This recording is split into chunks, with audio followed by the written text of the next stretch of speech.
23, 2023. I am Emperor Naruhito and this is Tribune News on Q. Here are the headlines for this evening. President Marcos wishes Emperor Naruhito abundant happiness.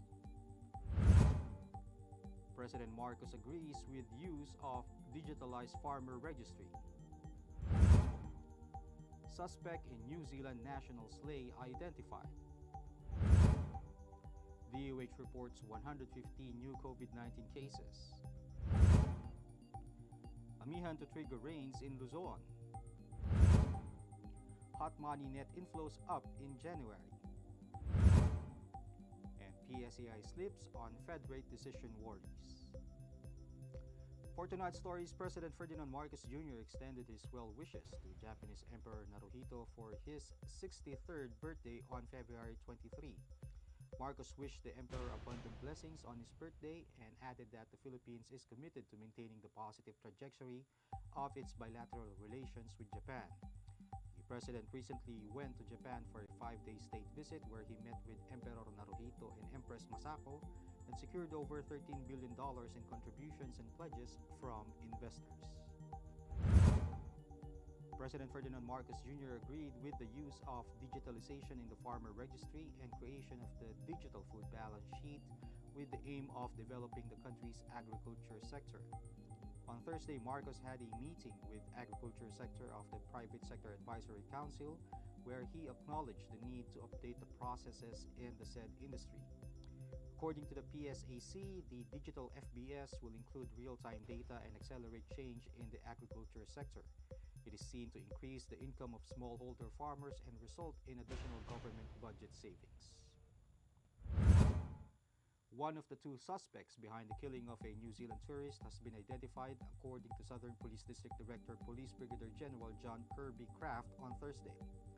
The alleged gunman who shot Nicholas Peter Stacy while trying to help his girlfriend who was being held up by a raiding in tandem in Makati City on Sunday was identified as John Mar Manalo, a resident of Taguig City. 4 witnesses, including the victim's girlfriend, positively identified Manalo through a rogue gallery presented by the city police, and Kraft said that the SPD is putting up a 500,000 pesos reward to anyone who can share information that would lead to Manalo's arrest. Tribune News on Q will be back after these reminders. Mga impormasyong direktang makukuha mula sa sources at diretsahang usapan. Yan ang ating daming sa inyo sa programang Straight Talk. Samahan nyo kami sa makabuluhang talakayan live tuwing Martes alas 10 ng umaga sa official Facebook page ng Daily Tribune at Tribune Now on YouTube.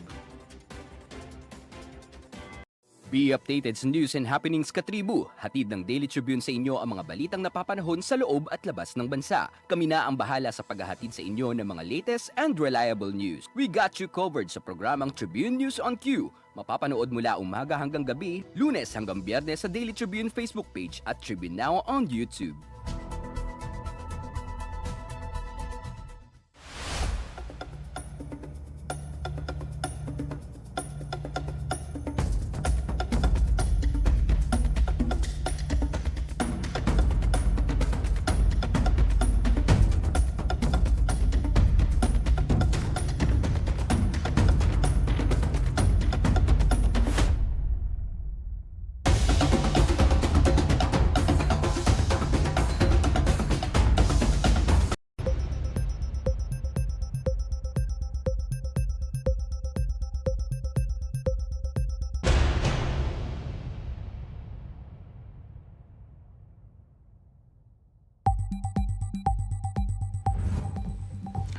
In other news, the Department of Health on Thursday monitored an increase in COVID-19 cases in the country with 115 new infections, bringing the active tally to 9,269.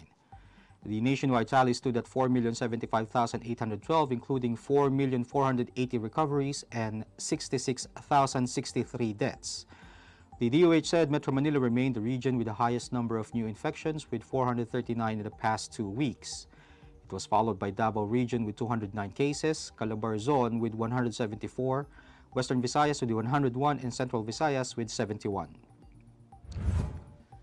State Weather Bureau Pagasa announced that rains may continue to prevail in Metro Manila and several parts of Luzon due to the effect of the northeast monsoon or Amihan.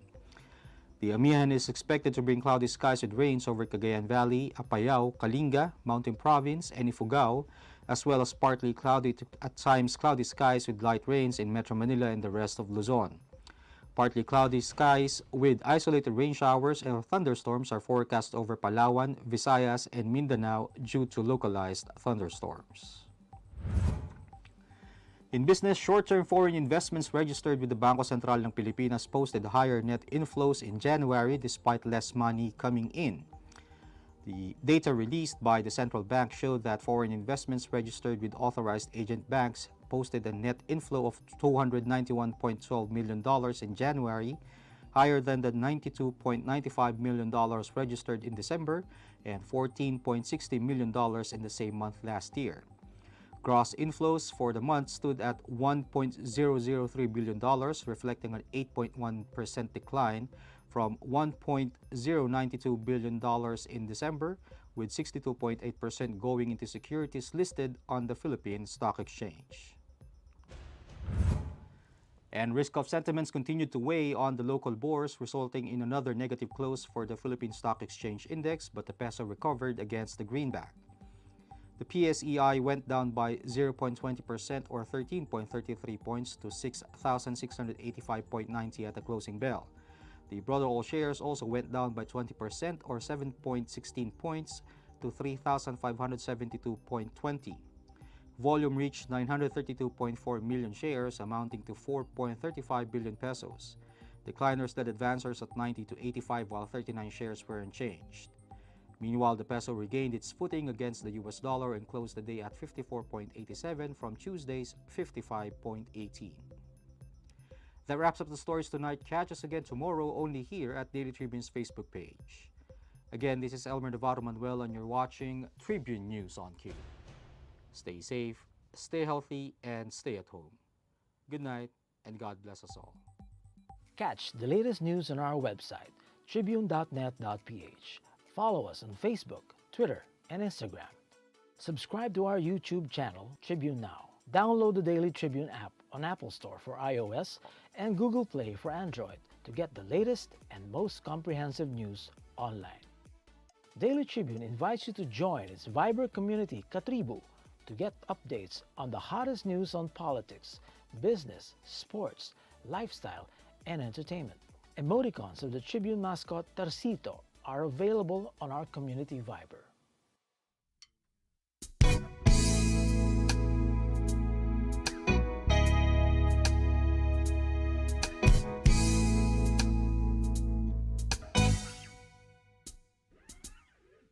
Mula sa sulok ng mundong ginagalawan ko, mag-isa kong hinanap ang isang katulad mo. Bigla na lang gumuhit sa aking paningin, mukha mo na waring kay para sa akin.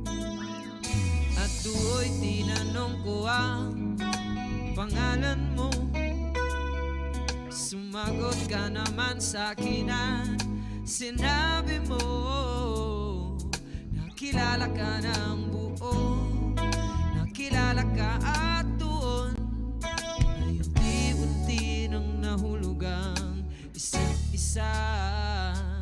At sumama ka sa akin, aking nadaramang ika'y akin. O sumama ka sa akin, o sumama ka sa akin. Ikaw ang sulo sa aking pag-iisa, liwanag sa daan, kumadilim sabay tayo sa pag-akyat sa hagdan ng landas natin. Ikaw ang tunay na mahalaga, liwanag sa daan, kumadilim sabay tayo sa pag-akyat sa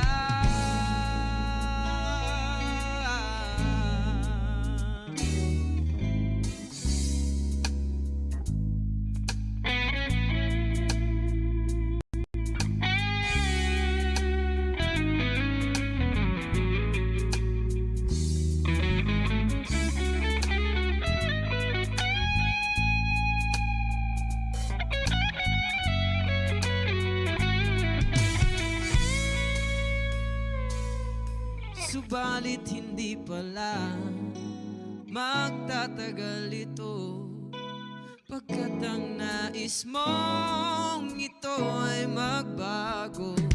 Ngayon'y iniwan mo ako, ngayon'y iniwan mo ako. Natapon ang pangako, pag-ibig natin ay naglaho. Oh, sumama ka na sa iba. O sumama ka na ngayon sa iba. Sino ba siya? O sumama ka na sa iba. Sige, sumama ka na sa iba. Sumama ka na sa iba. Sumama ka na sa iba. Sumama ka.